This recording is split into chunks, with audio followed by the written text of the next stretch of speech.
The American Occupation of the Philippines, 1898 to 1912. By James H. Blount, Officer of United States Volunteers in the Philippines, 1899 to 1901. United States District Judge in the Philippines, 1901 to 1905. Pardon, gentles all, the flat unraised spirit that hath dared on this unworthy scaffold to bring forth so great an object. Henry V. To have gone out to the other side of the world with an army of invasion, and had a part, however small, in the subjugation of a strange people, and then to see a new government set up, and, as an official of that government, watch it work out through a number of years, is an unusual and interesting experience, especially to a lawyer. What seemed to me the most valuable things I learned in the course of that experience are herein submitted to my fellow countrymen, in connection with a narrative covering the whole of the American occupation of the Philippines to date.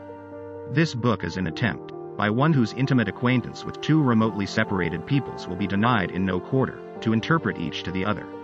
How intelligent that acquaintance is of course altogether another matter, which the reader will determine for himself.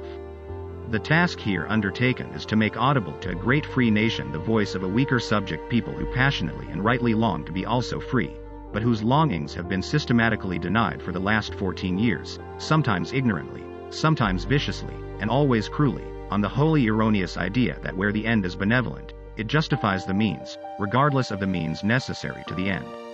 At a time when all our military and fiscal experts agree that having the Philippines on our hands is a grave strategic and economic mistake, fraught with peril to the nation's prestige in the early stages of our next great war, we are keeping the Filipinos in industrial bondage through unrighteous congressional legislation for which special interests in America are responsible, in bald repudiation of the open door policy, and against their helpless but universal protest, a wholly unprotected and easy prey to the first-class power with which we become involved in war.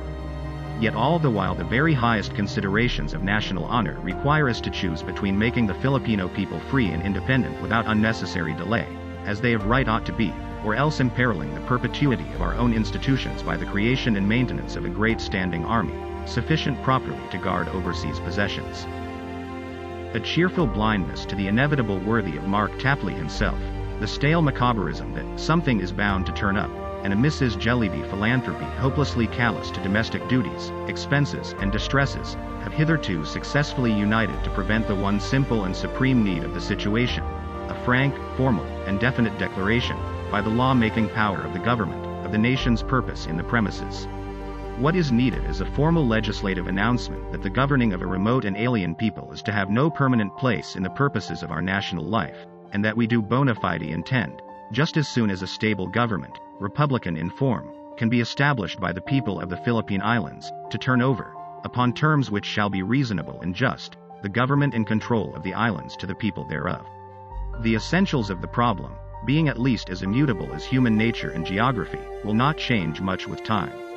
And whenever the American people are ready to abandon the strange gods whose guidance has necessitated a new definition of liberty consistent with taxation without representation and unanimous protest by the governed, they will at once set about to secure to a people who have proven themselves brave and self-sacrificing in war, and gentle, generous, and tractable in peace, the right to pursue happiness in their own way, in lieu of somebody else's way, as the spirit of our Constitution, and the teachings of our God, who is also theirs, alike demand. After 7 years spent at the storm center of so-called expansion, the first of the 7 is a volunteer officer in Cuba during and after the Spanish War, the next 2 in a like capacity in the Philippines, and the remainder as a United States judge in the last-named country. The writer was finally invalided home in 1905, sustained in spirit, at parting, by cordial farewells, oral and written, personal and official, but convinced that foreign kindness will not cure the desire of a people, once awakened, for what used to be known as freedom before we freed Cuba and then subjugated the Philippines, and that to permanently eradicate sedition from the Philippine Islands, the American courts there must be given jurisdiction over thought as well as over overt act, and must learn the method of drawing an indictment against a whole people.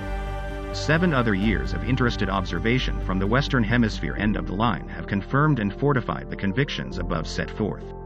If we give the Filipinos this independence they so ardently desire and ever clamor for until made to shut up, the holy cause, as their brilliant young representative in the American House of Representatives, Mr. Quezon, always calls it, will not be at once spoiled, as the American hemp and other special interests so contemptuously insist, by the gentleman named, and his compatriot, Senor Osmeña, the Speaker of the Philippine Assembly, and the rest of the leaders of the patriot cause, in a general mutual throat-cutting incidental to a scramble for the offices.